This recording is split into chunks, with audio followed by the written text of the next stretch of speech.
Yesus nggak pernah ajarin bunuh dan benci orang. Alkitab tidak pernah anjurkan kita untuk hakimilah dia dengan liar, atau marahi, atau bunuh orang tuamu, benci saudaramu. Itu nggak pernah. Jadi apa yang tidak berlaku? Mungkin budaya Alkitab itu dituliskan tidak berlaku, tapi kan moral itu. Jadi maksudnya budayanya sudah berubah ya? Budaya berubah, tapi moral tetap.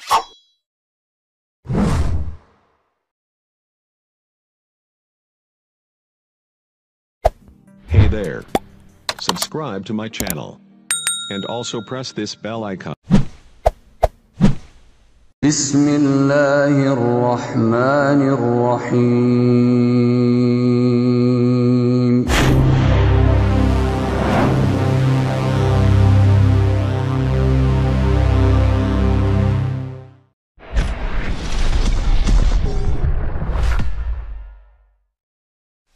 Bismillahirrahmanirrahim. Assalamualaikum warahmatullahi wabarakatuh.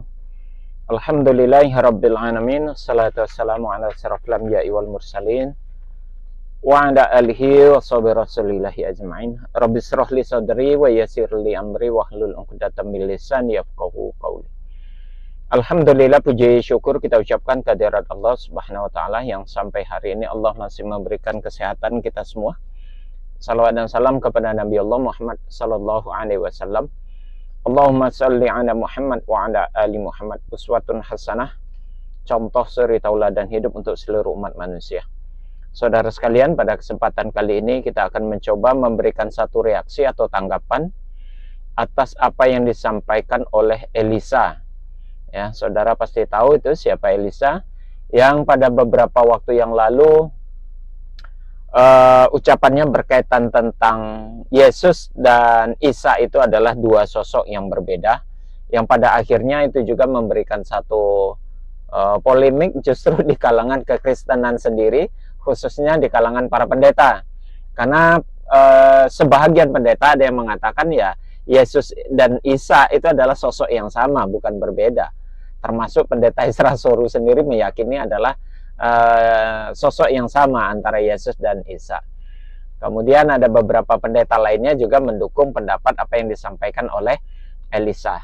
Nah, pada kesempatan kali ini saudara, kita akan coba memberikan satu tanggapan, penjelasan terhadap ungkapan ataupun ucapan yang disampaikan oleh Elisa, bahwasanya Yesus dan Alkitab tidak pernah mengajarkan kekerasan atau membunuh lah begitu ya. Karena itu adalah bagian moral yang harus dipertahankan.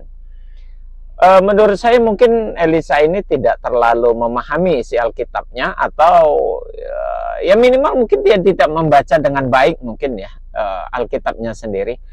Kalau dia mengatakan Yesus ataupun Alkitab sendiri tidak pernah mengajarkan tentang kekerasan, ya, tentang membunuh gitu. Justru apa yang dia katakan itu berbalik belakang atau bertolak belakang dengan apa yang dituangkan di dalam Alkitab itu sendiri. Baik dalam perjanjian lama maupun di dalam perjanjian baru, ada perkataan ataupun suatu ayat yang menjelaskan tentang apa namanya ya, tentang kekerasan atau tentang membunuh. Bahkan itu suatu perintah begitu ya, satu perintah. Misalnya saja apa yang dituangkan di dalam Ulangan pasal 20 ayat 16 contohnya. Di sana dikatakan, pasal 13 dan pasal 16 misalnya ya. Di sana dikatakan, dan setelah Tuhan Allahmu menyerahkannya ke dalam tanganmu, maka haruslah engkau membunuh seluruh penduduknya yang laki-laki dengan mata pedang. Di ayat yang ke-16-nya dikatakan, tetapi dari kota-kota bangsa-bangsa itu yang diberikan Tuhan Allahmu kepadamu menjadi milik pusakamu, janganlah kau biarkan hidup apapun yang bernafas, gitu ya. Begitu sadis kan kalau melihat kalimat yang terdapat di dalam ayat ini.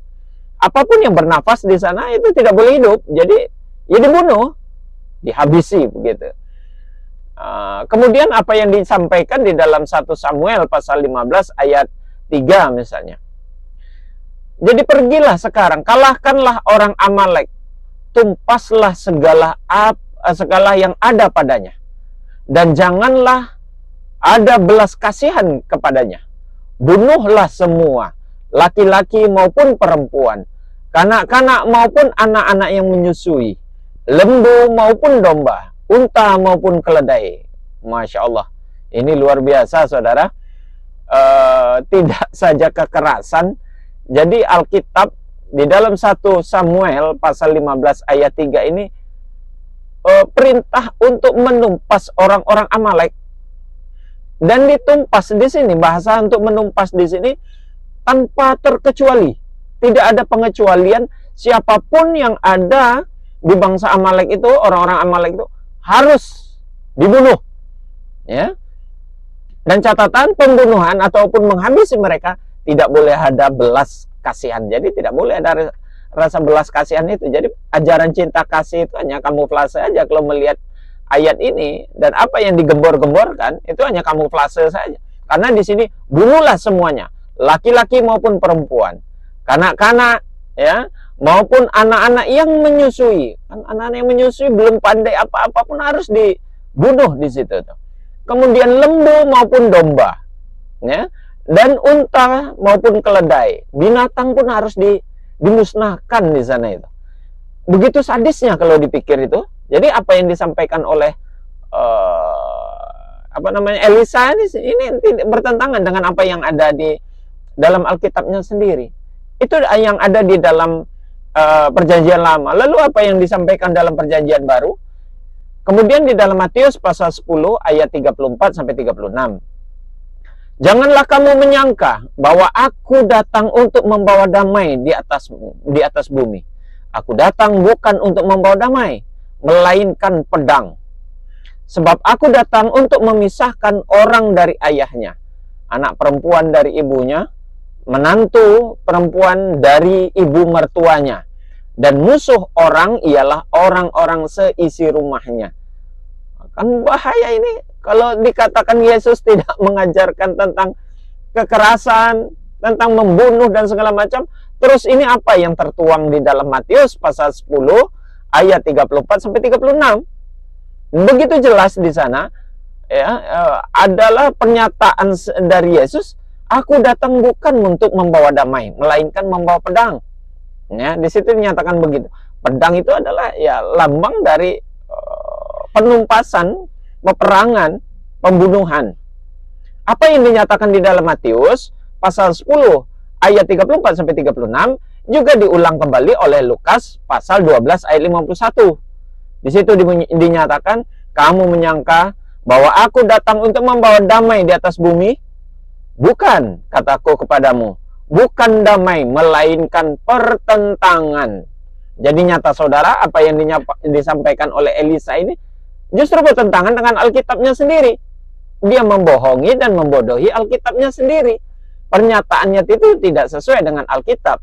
Kalau dikatakan Yesus dan Alkitab tidak pernah mengajarkan tentang kekerasan, pembunuhan dan segala macam, ini buktinya.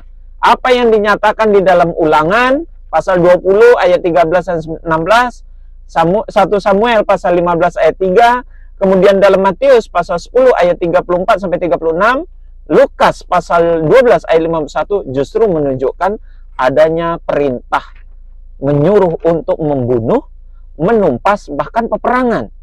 Jauh lebih sadis, jauh lebih sadis. Kalau dalam Islam itu, kalaupun orang harus membunuh, yang dihalalkan dan memang pantas untuk dibunuh. Contohnya, orang-orang yang memerangi Islam, ya, atau kafir harbi lah dalam arti ini. Dan itu pun tetap ada batasnya. Tidak boleh membunuh perempuan, tidak boleh membunuh binatang, merusak tumbuh-tumbuhan, tidak boleh. Tapi di sini, ini disuruh menumpas semuanya, bahkan tidak boleh ada yang hidup. Kan begitu sadis itu ajaran itu.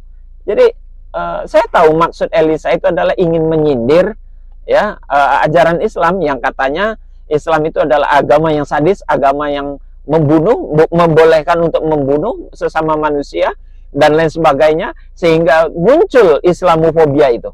Tapi gagal total apa yang dituju, apa yang dimaksudkan oleh Elisa.